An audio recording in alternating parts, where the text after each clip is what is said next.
This is Enoch Prophet. I am Anissa Evon. Yes. We are the seeds of the Elohims, exposing the schemes and crushing regimes of powers that be, keeping us down, stolen the crown, we perfecting the sound. Welcome to Evol Podcast. Once again, we're here every Wednesday here on Wild U Radio. And yeah, so this is our, fourth podcast, and we have a guest. Yes. And our special guest today is Cousin Nick from the Brunch Bitches. Hello, world. Hello. Yeah. Your love goddess is here. Venus. I know that's right. Hello. Hello. All the ego going on. So how was your week? It wasn't too bad. It had its ups and downs, but it wasn't too bad. You know, I made it through. I try not to complain. You know, I was blessed to wake up this morning, and I'll take the rest of it, with a grain of salt. How about you? My week was all right.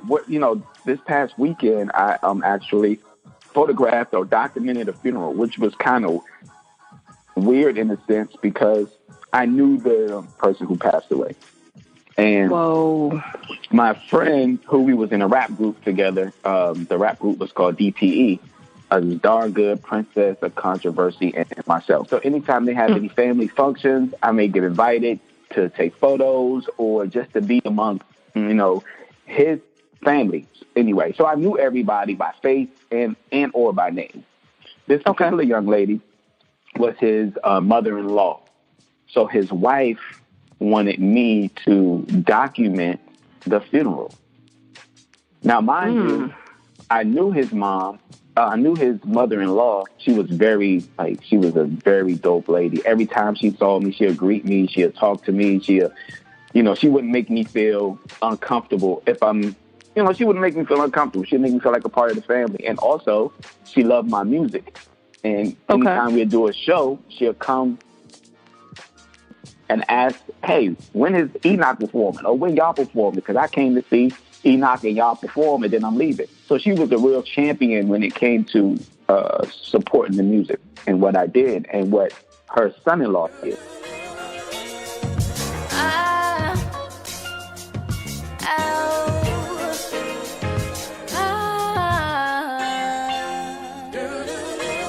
Moving through this wilderness, talking Babylonians, America's falling.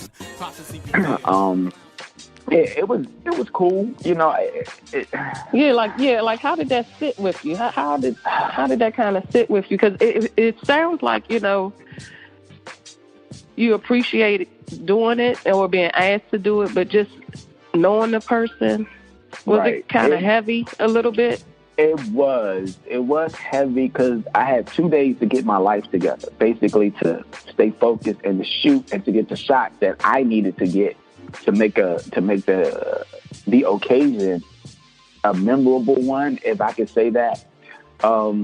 Because Friday night, it was the wait from 6 to 8, so it gave me an opportunity to fill it out, to see what I was going to do, to photograph the casket or not. So it was real weird, and then come the day of the funeral made it more weird because now it's more people there who wasn't at the wake. So, so what are they going to do with all of this? I don't know. I'm not publicizing it. I took some video of the casket exiting the church and the choir singing. And these were things that his wife wanted, I guess, for just her personal use. I doubt if she's going to ever post them anywhere because I am not. I'm going to show my respect enough not to post any photos that I've taken and allow them to do that if they choose to do that.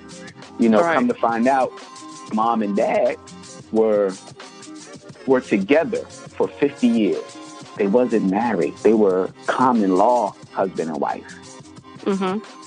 Which was really different. Like, I never knew that. I thought they were, divorced, and because her mom moved to Atlanta, and her dad was still here.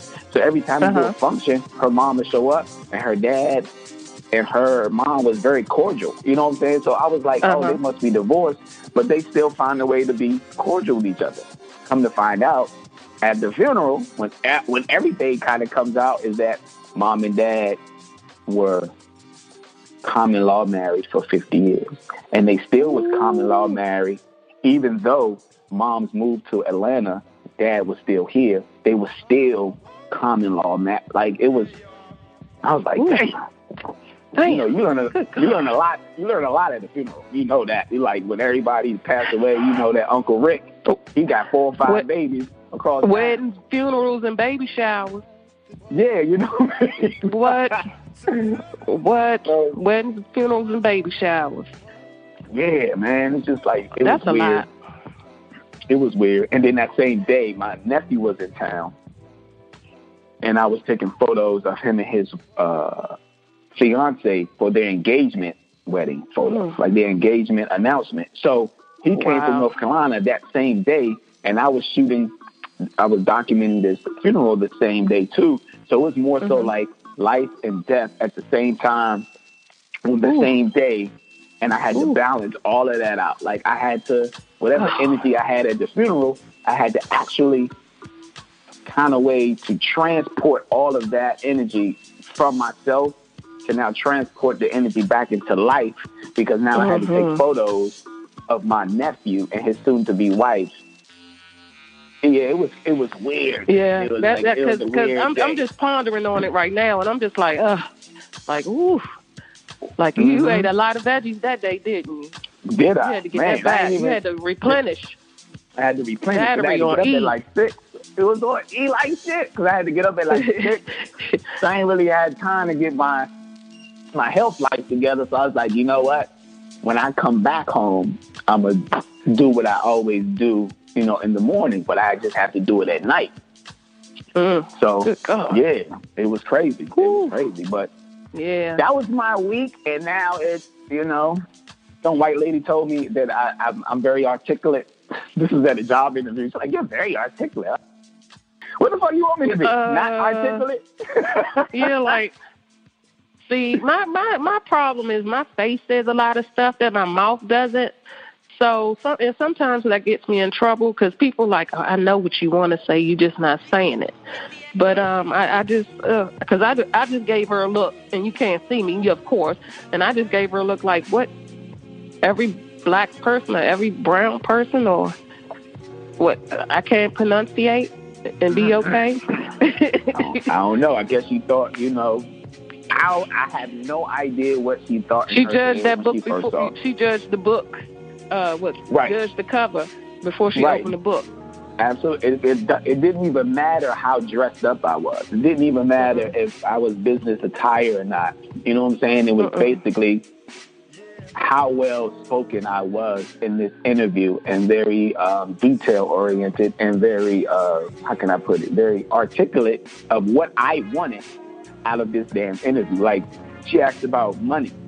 I said, okay, that's a good question, and I have a great answer for it. If it's an hourly job, then it'd be $15 to $16 an hour. Next time, start higher though, and work them. You know, because they're gonna try to work you down. You start higher, and let them try to work you down. You know, because you never know. You let go of the limb. You never know where you're gonna fall. You never absolutely. know. Even though that's the like scariest part. It is very serious. I mean, even though it was a staffing temp, like it was a staffing temp contract, permanent hiring type of company. So if you're talking about temp to me, then my temp hourly would be that. If you're talking about permanent, and we're talking about salary, then my salary needs to be late 30s all the way up. Like, it needs to be, because I put in so many years of customer service, I need this and I need that. I need this time back, whatever I get. Right. Shit. Because working with the public is, God damn it. Man. Re-evaluate the hell out of people. Yeah. Yeah. Because you're like, God damn it. Yeah. Like, shit. Everything's customer service. Yeah. Everything. You have to bite the bullet. Right. Several times a day. You gotta bite the bullet. For your sanity, your job, your health. Right. You know, you're like, look. Yeah, I get it. I work in a pharmacy, so, you know. Okay. it's more so of, I lost my controlled substance. Can I get some more?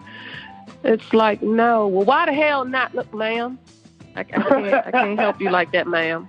I had to tell the lady the other day, I had to tell her, bring it down. Can you come down to like I can even do a 6. Can you come down to a 6? Because you at like a 9 right now, and I can't help you at a 9. At a 6, I think I can better help you, but at a 9, you losing me. So she brought it down, and I helped her, and she was happy, and she apologized at the end. And I said, well, I understand. I did want to help you, but at a 9, I couldn't, ma'am. She said, I apologize. Okay, all right, get on out the door. There you go. Yeah, take get that. On out, Get the hell out my face. Get the hell out my face. Because you will be back. She'll be back. So, definitely. Before we get into our topic of discussion, let people know who you are, what you're about, what brought you to the realization of being a part of a podcast, which is so favorable to the community, which is the Brunch Bitches. Like, just give us some background on yourself so people can know what to expect from this conversation tonight, and then people getting to know who Cousin Nickel is. Okay, well, like I said, my government is Nicole. I'm Cousin Nickel. I got the name Nickel from when I was young. My cousin started calling me Nickel Bag is Dope. So we had to cut off the bag is dope part because that just didn't fly in the 90s. It meant something totally different. But so that's who I am. I'm an only child. I'm fortunate enough to be a Libra and ruling planet Venus. So love is kind of my thing. I'm always looking for it, and I always try to give it. Let's see. What else would you like to know about your girl? I'm just excited. I'm excited about the podcast. It was something that I kind of got shoved into, but I was so appreciative for the opportunity. I'm a shit talker. I love to. Really? I'm a shit talker, and I love to stir the pot. But I'm in the background. I'm like, yeah. She sure did say that. I'm that kind of shit stirrer, and it just worked. It just works for what we're trying to do. I just love it. I like to be out there, getting people out there and exposing people, and they expose us to different things. And it's just something nice to do. It's something fun to do. And, I love it. Right. You know what? What I think is the most, interesting thing about you is that, the first time that I was interviewed on the Brunch Bitches, when I first was introduced, like I said, when I sat down, I didn't know what to expect. Because Anissa, like, her energy is totally off the wall. It is off the chain. So I kind of knew I didn't know what to expect because, she's a free spirit. So you never know what to expect. You always got to be on your toes. Even if you're talking on camera or off camera with her or on the phone or through text, you never know what she's going to ask you at all. So I didn't know what to expect from you. I was just worried about this firecracker over here. And I'm like, okay, but your energy was more so very domineering, and it was more so like, I'm going to sit back and just watch, and I'm going to pay attention.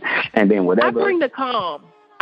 You do. To the storm. You know what I'm saying? I bring the calm. And that's why I always, I like our relationship is so, people say, you guys are so opposite. We really aren't.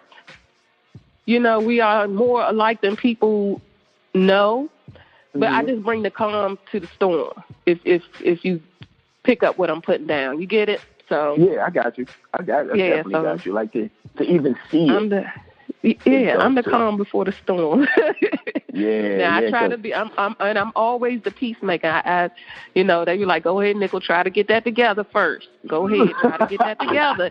And then so I'm like, okay, well, look, let's try to work some things out, or woo. And I was like, if you don't want to deal with me, okay, here you go. I'm about to let her go. There you go. There she go. Oh, see, I tried.